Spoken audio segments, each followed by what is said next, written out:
A paz do Senhor, meus irmãos, e aí, tudo bem com vocês? Eu espero que você esteja bem sim. Eu sou o Pastor Heraldo e nós vamos aqui para mais uma EBD em Foco.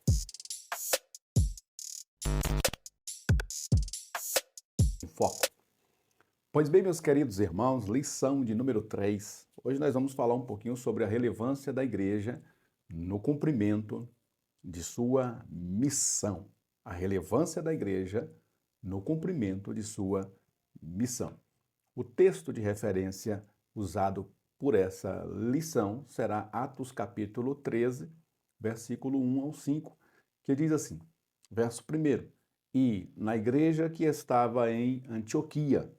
Primeiro destaque que eu quero fazer nessa lição é nessa expressão do versículo 1 de Atos 13, e na igreja que estava em Antioquia, para que nós comecemos, através dessa lição também, desmistificar aqueles grupos, né, que querem 100% espiritualizar a igreja, tornar a igreja como se ela não dependesse de instituição, ela não dependesse de prédio, ela não fosse uma organização, ela fosse apenas um organismo espiritual, que ela está independente das leis humanas ou dos regulamentos humanos. E nós aprendemos aqui, já nessa primeira expressão, que em Antioquia havia uma igreja. Eles tinham uma referência, eles tinham uma localidade, eles tinham um ponto de encontro. E assim a Igreja do Senhor, quando ela ganha paz, quando ela ganha esse período em que a perseguição acabou, então ela vai se também institucionalizar, vai criar os seus prédios, as suas formas de fazer culto, as suas liturgias, e tudo isso também faz parte da igreja, da missão da igreja. A igreja precisa de ter um endereço, ter uma referência. Cada bairro, cada cidade precisa ter uma igreja. A igreja que se encontra em tal cidade. A minha igreja precisa ter uma referência. Pastor Heraldo, o senhor congrega onde? O senhor pastoreia onde? Olha, eu sou aqui do lugar tal, da região X, eu fico próximo a tal instituição. E nós precisamos de ter uma referência. A igreja de Antioquia já era, naquela época, uma referência na igreja primitiva. Havia alguns profetas e doutores, a saber, Barnabé e Simão, chamado Níger, e Lúcio, Cirineu e Manaém, que fora criado com Herodes, o tetrarca e Saulo. Servindo eles ao Senhor e jejuando, disse o Espírito Santo, apartai-me a Barnabé e a Saulo para a obra a que os tenho chamado. Então, jejuando e orando e pondo sobre eles as mãos, os despediram. E assim estes, enviados pelo Espírito Santo, desceram a Seleucia e dali navegaram para Chipre. E chegados a Salamina, anunciavam a palavra de Deus nas sinagogas dos judeus e tinham também a João como cooperador. Está vendo? Quando a Bíblia está falando sinagoga dos judeus, é sinagoga do judeu. Igreja que se reúne em Antioquia, igreja que se reúne em Antioquia. Uma coisa não tem nada a ver com a outra. Então, eles usavam espaços públicos como sinagogas, o pátio do templo. Eles usavam o que tinham na época como recursos para se reunir como igreja. Obviamente, com a perseguição, eles não podiam ficar muito tempo no local só, porque ali, obviamente, que a perseguição ia vir, eles tinham que se dispersar e arrumar outro local como referência. Hoje nós não temos essa necessidade de deslocamento. Servir a Deus num lugar e depois em outro, a gente pode estabelecer um ponto fixo, servir ao Senhor ali e a partir dali fazermos a missão da igreja. E aí nós temos aqui na nossa introdução, para nosso propósito, focaremos em 3 aspectos da missão da igreja: a relevância da igreja, a relevância da missão da igreja em relação ao mundo, a Deus e a si mesma. Então, como que a igreja se comporta em relação ao mundo, a Deus e a si própria? A gente vai ver, então, durante essa lição de número 3. E o tópico primeiro vai falar, então, da primeira questão, que é missão para com o mundo. Cristo, de forma sucinta, mas bem clara, revela o escopo da missão evangelizadora da igreja no mundo. 1.1. Então, o nosso propósito é evangelizar o mundo, levar a mensagem do evangelho a todas as pessoas. Em Atos 1:8, temos a visão de atuação da igreja tanto no aspecto local quanto mundial. Os estágios são, e aí eu pontuei aqui conforme está na lição. Primeiro, começa por Jerusalém, que é a cidade aonde a gente pertence. A nossa primeiro local de missão é aonde a gente está situado. Eu não acredito, irmãos, que Deus planta uma igreja numa região por acaso ou sem nenhum propósito. Há um propósito, há um objetivo de Deus ter plantado a igreja a qual eu congrego, que você congrega. E a gente precisa entender isso, a partir desse entendimento a gente vai fazer missão também no local onde a gente está plantado. Judéia, aí se espalha pelo estado. É a igreja aqui do DF, na Ceilândia, no Penorte. Mas o Penorte é muito grande, a Ceilândia é muito grande, o Distrito Federal é muito grande. Então a nossa igreja não consegue abraçar toda essa região, mas aquilo que pudermos fazer dentro aqui do estado, do Distrito Federal, faremos. Mas não para por aí, tem Samaria também, que é o país, né? Aí seria o Brasil todo. Então a gente está inserido aqui no Penorte, na Ceilândia, dentro do Distrito Federal, e também inserido dentro de um contexto nacional de Brasil. E tudo isso tem que estar enraizado e bem alicerçado na montagem da liturgia da igreja, da direção da igreja, dos departamentos da igreja, para que a gente consiga alcançar tudo isso. A igreja local, a região a qual a gente está inserido, o estado onde a gente está inserido, o país onde a gente está inserido, e não para por aí. O outro ponto é os confins da terra, que aí é todo mundo. Aí como é que a gente vai chegar em outras nações? Como que a gente faz para chegar em nações transculturais, outras culturas, outras línguas? Precisamos nos organizar para isso. A partir da igreja local, a vontade de Cristo é que ela alcance o mundo. Então, o primeiro aspecto aqui é a gente entender a nossa função como igreja local. A partir desse entendimento, a gente vai, com certeza, ser usado por Deus para levar a palavra até os confins da terra. Em um único versículo, Cristo sintetiza a relevância da missão da igreja. Notemos que não se trata de completar a evangelização local, para depois ir a outros locais, mas sim que a igreja inicia onde está simultaneamente, promove o anúncio do evangelho em outras regiões.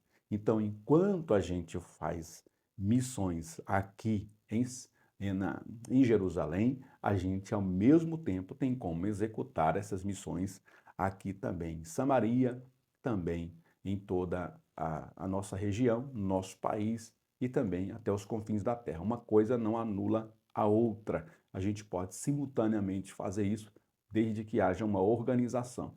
Ela deve agir localmente e ter uma cosmovisão, ou seja, uma visão de mundo.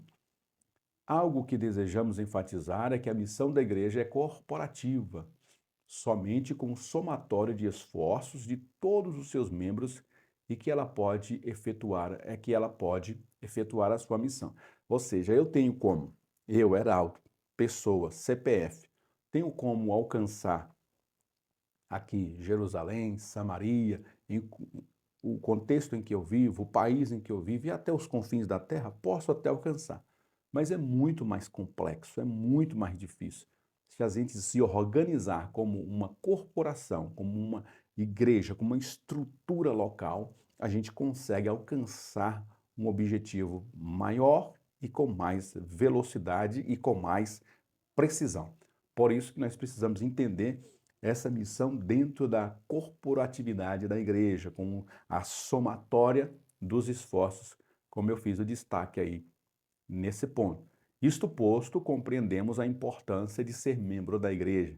A gente inserido dentro de uma igreja, a gente com essa cosmovisão, a gente dentro dessa corporação, a gente vai fazer com que esse movimento aconteça aqui na nossa localidade, no nosso país e até os confins da terra. E cada um vai ter uma responsabilidade. Talvez nesse primeiro momento eu não consiga chegar aos confins da terra, mas pelo menos aqui em Jerusalém, pelo menos na cidade onde eu estou inserido, com certeza eu posso fazer algo agora. E isso vai me servir de experiência e treinamento para que eu possa desempenhar o papel também até os confins da terra.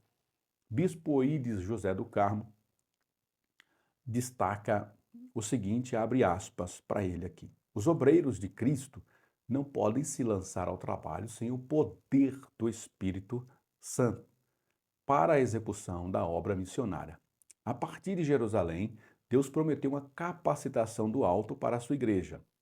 Existe um governo organizado e pronto para impedir o avanço missionário.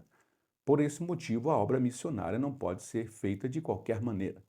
Essa é uma obra na qual lidamos com almas cujos resultados são eternos. Então, irmãos, além de nós nos organizarmos corporativamente, nos organizar como que a gente vai fazer, com que a palavra, com que o evangelho alcance as demais nações, a gente, além de tudo, em primeira mão, precisa da capacitação do Espírito Santo, porque é ele que conhece todas as situações e através dele, por meio dele, da sua capacitação, é que nós vamos encontrar os meios, as pessoas, as fórmulas, os recursos, tudo o que precisa ser feito para alcançarmos os confins da terra. Se a gente avaliar o apóstolo Paulo sozinho, muitas vezes na companhia de Barnabé, depois na companhia ali de Silas e etc. Apenas ele só, ou então com dupla, ou então um trio, como às vezes eles se organizaram em trios, eles alcançaram regiões longínquas, sem o meio de transporte que nós temos hoje, os recursos que nós temos hoje, eles alcançaram muito. Então, a partir dessa perspectiva, o que, que nós podemos fazer? Mas, acima de tudo, se nós avaliarmos o contexto em que Paulo estava vivendo, Barnabé, Silas, João Marcos, nós vamos entender que eles estavam, acima de tudo, na direção do Espírito Santo. Lá no texto de referência que nós lemos, eles foram separados pelo Espírito Santo. Então, uma vez separados pelo Espírito Santo, ele vai prover os recursos necessários, o escape necessário para que nós avancemos com essa obra. Isso não é uma obra apenas humana, ela é também humana, existe os recursos, os investimentos humanos, mas ela é, acima de tudo, também uma obra espiritual. E, antes de tudo, a gente precisa buscar a direção e a capacitação do Espírito Santo para essa obra. 1.2, a evangelização local.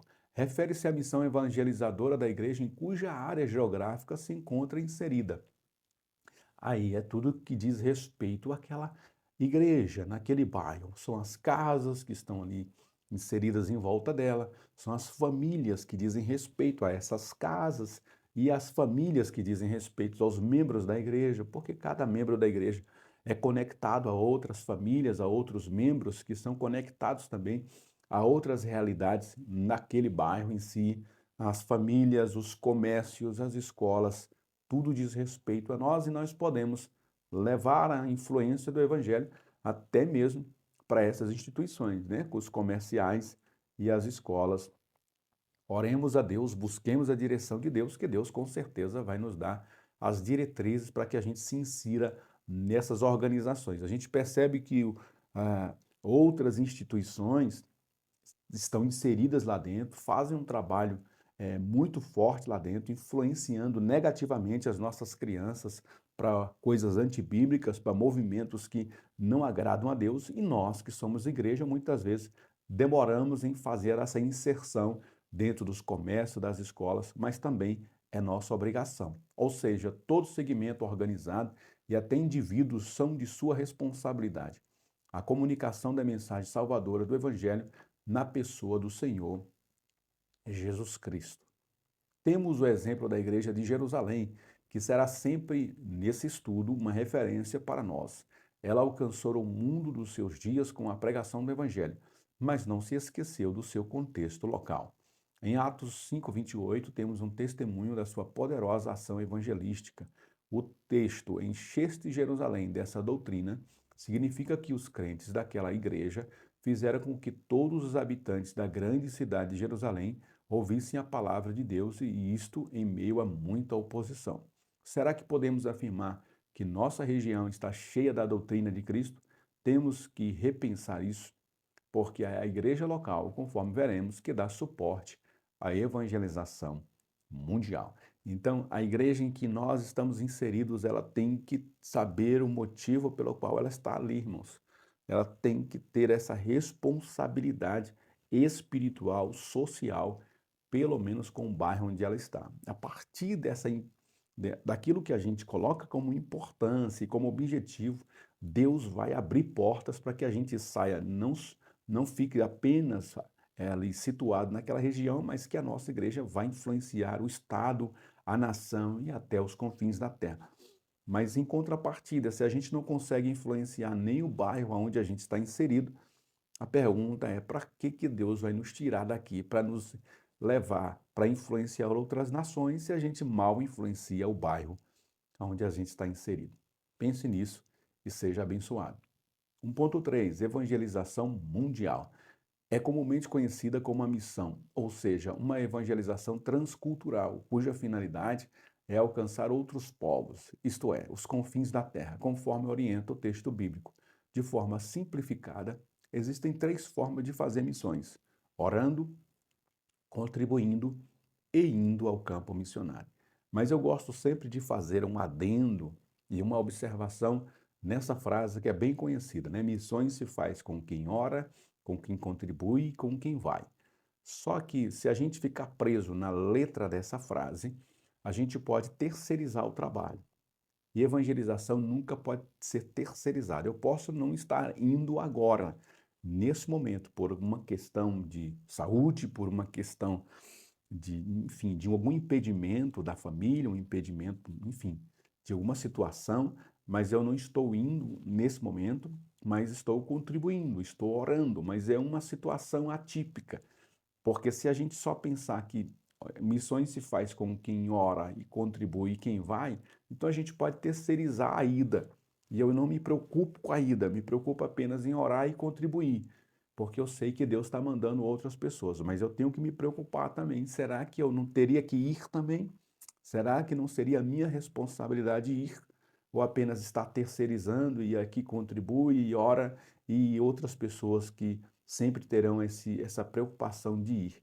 Temos que pensar nisso, tá? Porque senão a gente acaba sempre terceirizando a obra missionária. A gente tem que entender, irmão, que tem gente que nem na localização em que ele está inserido ele vai, porque terceirizou o trabalho ao departamento de missões. Então, o departamento de missões da igreja vai fazer o evangelismo da igreja. Então, aquele departamento vai sair para evangelizar, fazer ar livre, fazer visita, culto nas casas, entregar as cestas básicas. Esse departamento de missões vai fazer esse trabalho. Então a gente terceirizou o trabalho que é para ser feito por toda a igreja. Obviamente, como uma organização, a gente se organiza e cria um departamento para facilitar a chegada, para facilitar o estoque dos recursos para que as pessoas sejam alcançadas de maneira mais eficaz.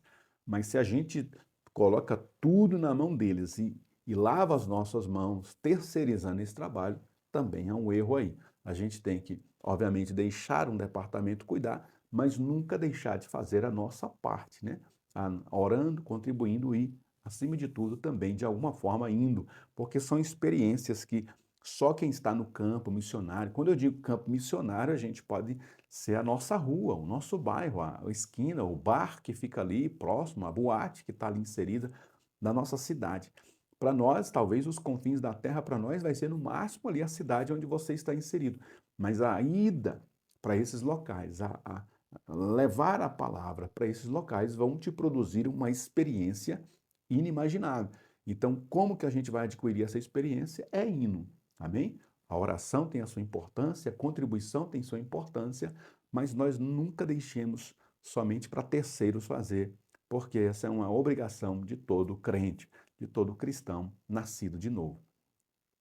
Bispo Ido José do Carmo, um outro comentário dele aqui, abre aspas, o grande legado missionário foi transmitido para nós através do exemplo vivo de homens que se entregaram suas vidas à causa do Mestre. Graças à sensibilidade desses homens, ao Espírito Santo e à compaixão pelos perdidos, é que o Evangelho atravessou séculos e chegou até nós. Agora precisamos ter um coração pronto para obedecer ao chamado de Deus, fazer missões.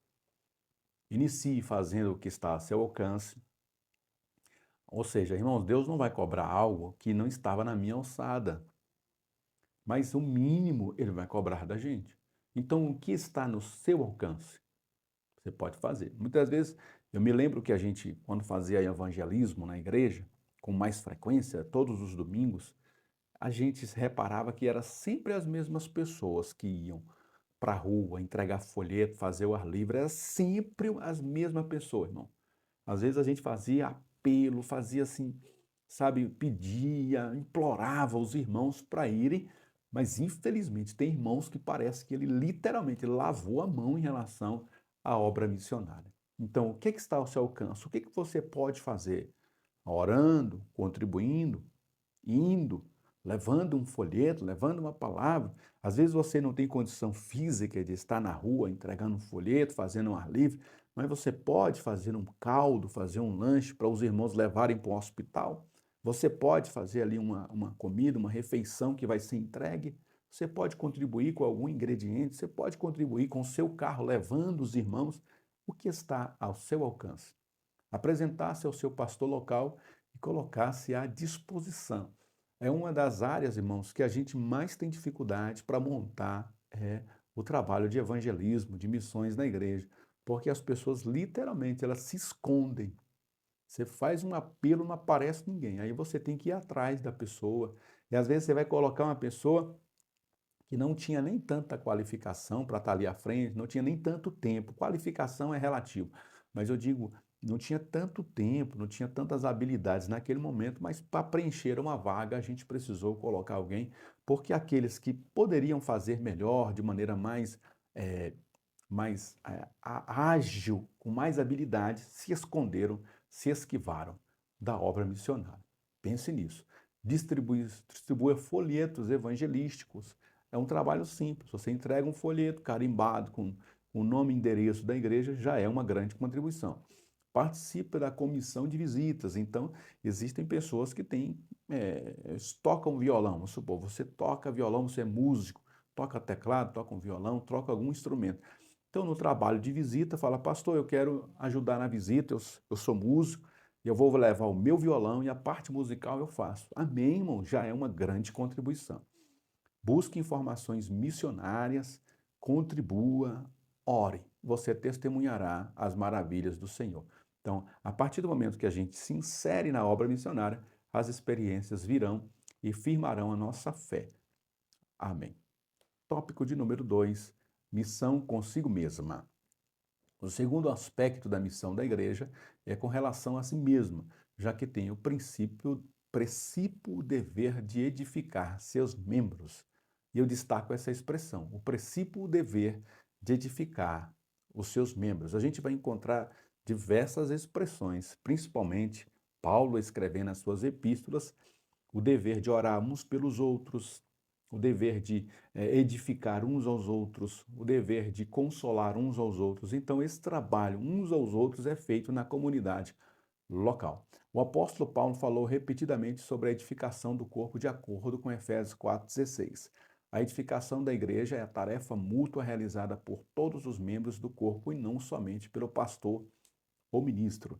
Isso mostra a importância fundamental de ser membro atuante de uma igreja local. E eu destaco aqui membro atuante. Por que membro atuante, irmão? Porque membro de banco, infelizmente, é uma verdade absoluta. Membro de banco deveria ser prego, parafuso, verniz, madeira.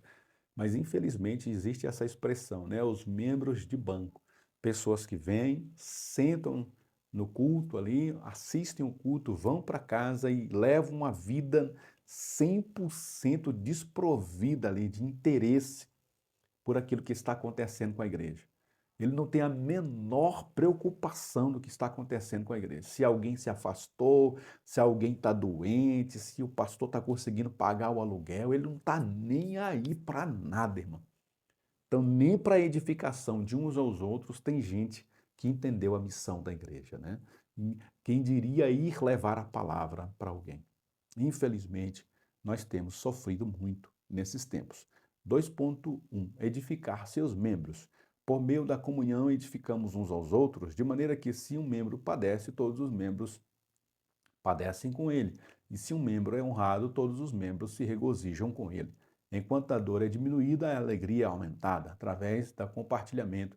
Isso gera edificação. A igreja também edifica seus membros por meio da instrução e do ensino. Além disso, a igreja edifica seus membros por meio da disciplina. Então, é um trabalho edificar os seus próprios membros. Um comentário aqui também, que foi posto aqui pela revista do pastor Sérgio Costa, diz assim, abre aspas para ele. Uma das características da igreja do Senhor é o discipulado. Todo crente em Jesus é chamado para ser um discípulo de Cristo. Se a obrigação da igreja é aprender de Jesus através de sua palavra, é a obrigação dessa o ensino das verdades de Deus. Mas, infelizmente, eu volto a repetir, irmãos, infelizmente, nem para vir para a igreja, nem para fazer esse deslocamento para a escola bíblica, culto de ensino, culto de domingo à noite, ou uma palestra, uma atividade que é feita de ensino, uma instrução, um curso que está sendo ministrado na igreja, nem para simplesmente se deslocar de sua casa, vir e assistir, tem muitos crentes que se preocupam, nem isso, irmão. A igreja oferece, muitas das vezes, esses recursos todos de ensino, de instrução, e a pessoa sequer tem essa vontade de se deslocar para aprender a palavra de Deus. Aí tu diria o que de uma pessoa dessa fazer isso de maneira autodidata, né? Ler a Bíblia, estudar, comprar bons livros, fazer um curso por conta própria. Se ele não tem interesse nem se deslocar para absorver o que está sendo oferecido na igreja, quem dera ele vai ter interesse ou força ou se prover dos seus recursos próprios para conseguir aprender a palavra de Deus de maneira autônoma, né? Por isso que nós estamos vivendo uma época em que os crentes estão com anemia espiritual, crentes fracos que não suportam nem a pessoa passar por ela e não dar a paz do Senhor, irmão. Tem gente que se desviou da igreja porque diz que o pastor não falou com ela, porque a líder não deu uma oportunidade no culto, irmão. Isso é coisa tão trivial que, se a gente comparar com a perseguição que a igreja primitiva e os nossos pais na fé, os heróis da Bíblia passaram, a gente está reprovado na nossa fé. Amém? Pense nisso, irmão, e seja abençoado. 2.2. Cuidados dos seus membros. Presente nas diversas funções da igreja está a responsabilidade de realizar atos de amor e bondade, tanto para cristãos quanto para os descrentes, sendo que devemos priorizar os domésticos da fé. Está evidente que Jesus Cristo preocupava-se com as necessidades, não somente espirituais, mas físicas também, das pessoas. Ele é nosso exemplo maior e devemos segui-lo. 2.3. A missão social da igreja. Sabemos que a igreja não consegue fazer frente a todos os desafios sociais de nossos dias, mas nem por isso ela pode se omitir de estar ativa nessa importante área, dando sua contribuição a fim de minimizar o sofrimento das pessoas e revelar o Deus que os serve. O apóstolo Tiago afirma que a omissão nessa área é demonstração de que nossa fé é morta. Em 1 João 3,17 diz que a demonstração de que amamos a Deus é quando amamos os irmãos. Então nós temos uma responsabilidade também social, porque o evangelho é aquilo que a gente aprende. O evangelho ele é integral, né? Ele envolve a vida espiritual da pessoa, limpa o homem por dentro, purifica ele por dentro, torna ele uma alma salva, uma vida salva para Deus. Mas também o evangelho ele tem que trabalhar os aspectos sociais dessa pessoa. Ele liberta as pessoas dos seus vícios, das suas mazelas, das suas dificuldades financeiras também. A gente tem essa obrigação de ajudar os irmãos. Eu já acompanhei muitos casos de irmãos que chegaram na igreja, quando chegaram numa igreja, eles chegaram completamente arrebentados. Então, através do evangelho, eles foram recuperados na sua dignidade, também social. Pessoas conquistaram o seu emprego, começaram a voltar a estudar, fazer curso, devido à ajuda dos irmãos. Um irmão entrega um currículo aqui, o outro entrega lá. A gente arruma uma vaga num curso, num emprego, arruma uma faxina para a irmã, arruma um serviço provisório ali para o irmão, para ele cuidar da família, leva uma cesta básica, paga uma água, uma luz, arruma um aluguel para a pessoa. Então a pessoa cresce na sua dignidade pessoal. Então nós vemos uma pessoa chegando completamente esbagaçada na igreja, com pouco tempo depois ela está casada civilmente, está batizada, está já morando num espaço mais sociavelmente aceito, já tem ali os seus móveis, a pessoa já começa a arrumar um primeiro emprego, já começa, volta a estudar, fazer um ensino médio, ali daqui a pouco está fazendo nível superior. Eu conheço muitas pessoas, irmão, que quando aceitaram Jesus, eram pessoas muito problemáticas, com muitas dificuldades, mas que com o passar do tempo, com a ajuda dos irmãos e, acima de tudo, com a mensagem do Evangelho, essas pessoas foram completamente restauradas. Essa é a missão da igreja também, uma responsabilidade social. Pastor Alex Cardoso também abre aspas para ele aqui, de que vale a fé que presencia o sofrimento alheio e não se dispõe a cuidar dos necessitados. Algumas pessoas entre as classes mais pobres literalmente não sabem de onde lhes virá a sua próxima refeição, e muito menos como poderão passar o mês. Deveríamos fazer uma espécie de provisão para elas, a fim de amenizar a desigualdade social em nosso meio. O fato que o autor sagrado menciona o mantimento cotidiano mostra-nos que o caso suposto na história é urgente, exigindo ações imediatas e generosas. E é então interessante isso aqui, irmãos, que se a gente quiser, a gente faz.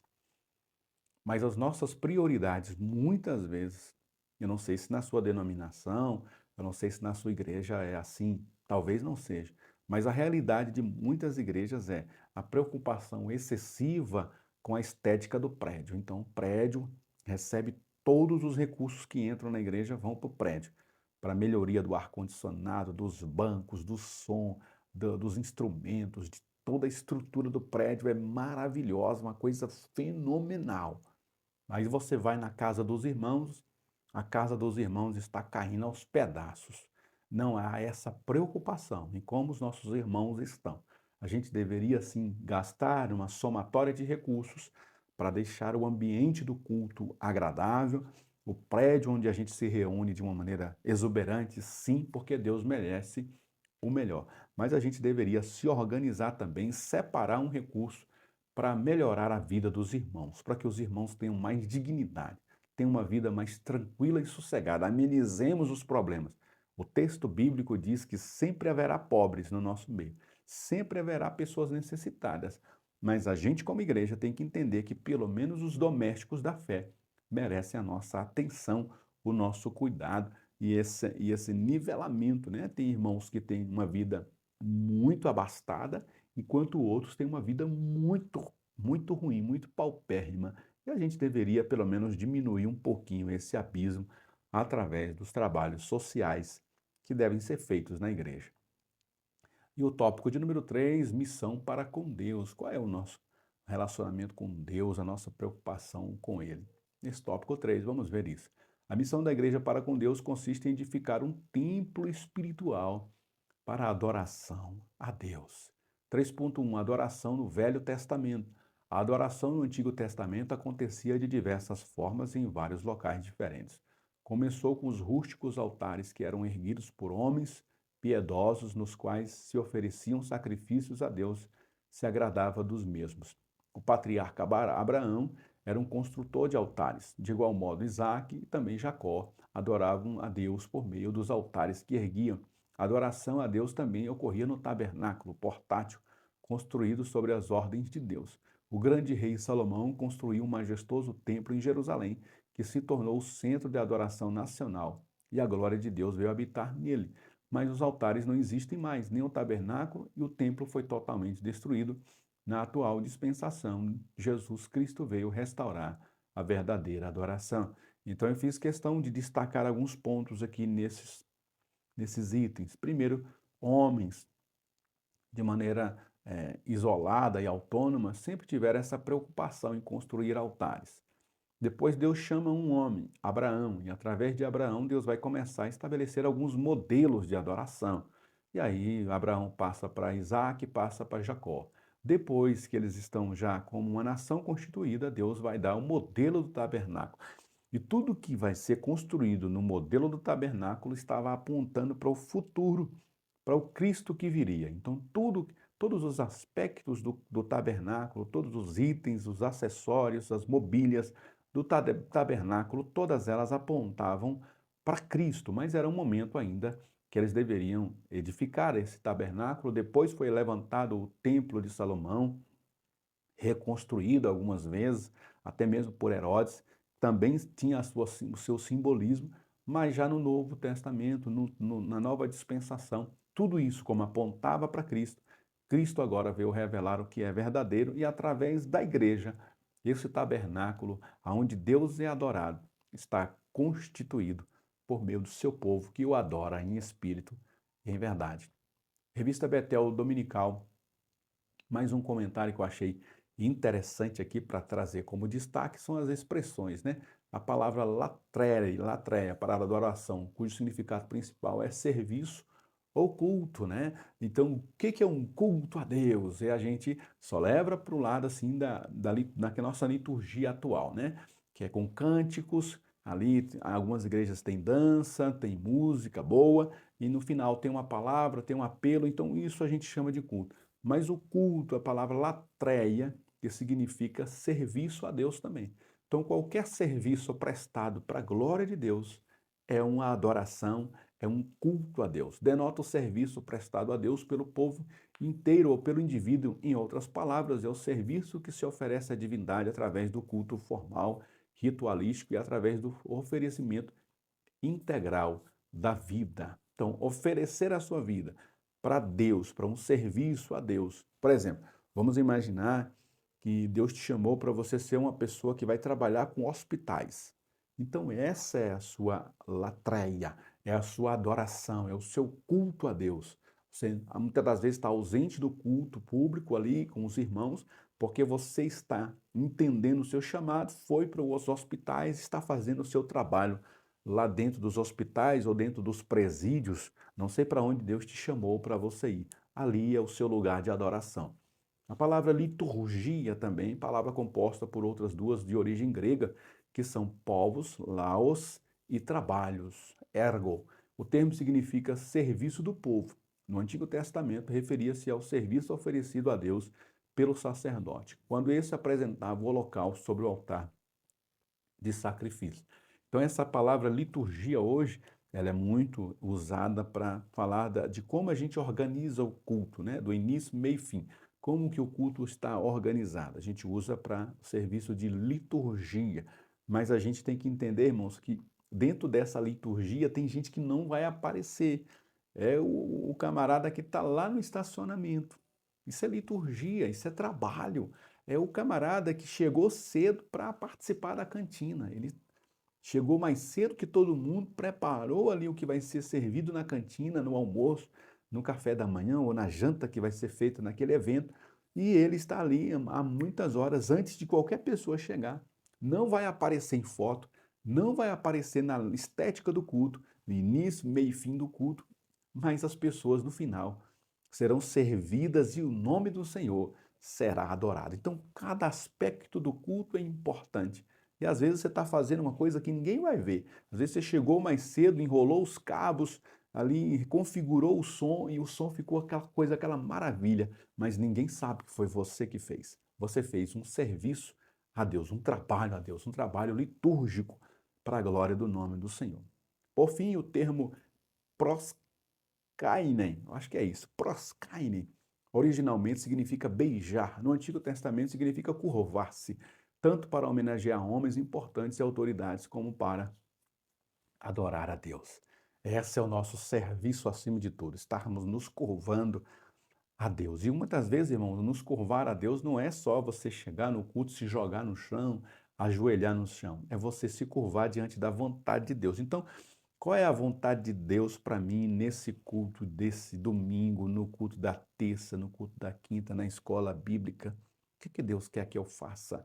Às vezes você é o pastor da igreja, mas naquele culto Deus quis te usar como um conselheiro ali na portaria para aconselhar alguém. Você às vezes é um obreiro, é um presbítero, mas naquele momento você serviu como diácono, ficou no estacionamento. Então você fez um trabalho, se curvou diante da vontade de Deus, executou um serviço, fez um trabalho litúrgico e adorou ao nome do Senhor. 3.2 Constituindo uma casa para a habitação de Deus.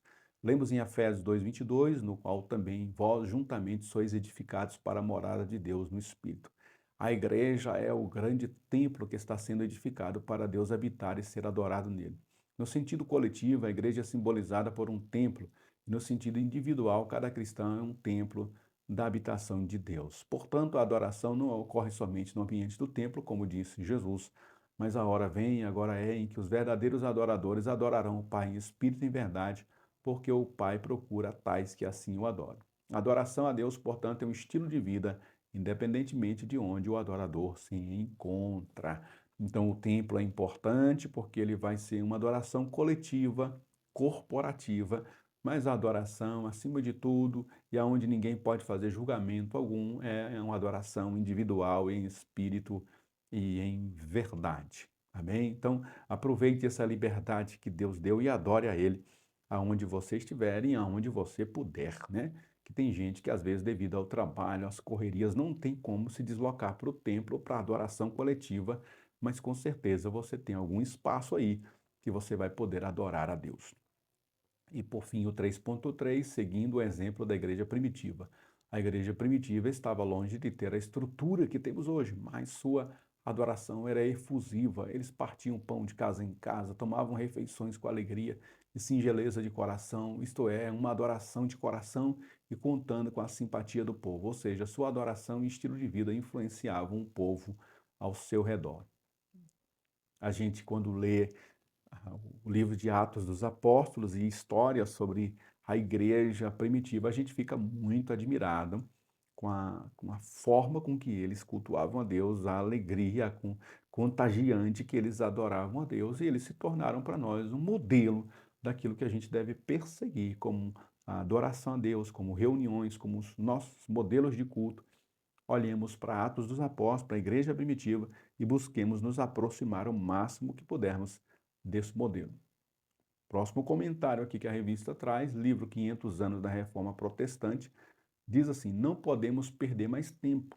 É hora de clamarmos pela intervenção de Deus. É hora de a igreja unir-se em oração e rasgar o coração numa volta sincera e profunda para Deus. É hora de clamarmos por um avivamento que nos sobre, que nos leve de volta ao altar, que crie no nosso coração sede de Deus e compromisso com a santidade. Precisamos clamar novamente para que o Senhor possa trazer, irmãos, esse reavivamento, essa restauração da igreja atual, para que nós venhamos adorar ao Senhor da forma que Ele ordena, né, digamos assim, na sua palavra. Como conclusão, nós temos aqui que o Espírito Santo nos ajude a cada dia para não nos desviarmos do propósito de Deus para com o seu povo, revelado nas Escrituras, aperfeiçoando o preparo dos santos para fazer discípulos em todas as nações, que sejam agentes de edificação uns dos outros, para que Deus seja em tudo glorificado até a volta de Cristo Jesus. Amém? Gostou desses slides? Pois bem, você vai encontrar eles aqui. Eu vou deixar disponível no nosso grupo do Telegram. Aqui na descrição do vídeo, você vai clicar aqui nesse link e vai entrar lá no grupo do Telegram. Você vai encontrar esses slides lá, quando a gente postá-lo lá depois de postar esse vídeo aqui. Lá você vai encontrar também outros recursos didáticos. Eu te convido a fazer parte aqui da nossa família do Telegram, para que você possa ali os recursos que são disponibilizados tanto por mim como pelos demais irmãos que fazem parte desse grupo. Você pode acessar os arquivos ali, os vídeos e ser ricamente abençoado. Então venha para cá. Então, vamos deixar aqui na descrição do vídeo o link para você fazer parte do nosso grupo do Telegram. Se você não se inscreveu nesse canal, esse é o momento. Se inscreva no nosso canal, deixa aí o gostei para ajudar ao YouTube entregar esse vídeo para mais pessoas. E seja ricamente abençoado, boa semana de estudos e até a próxima IBD em Foco, se Deus assim nos permitir. Amém. Deus abençoe.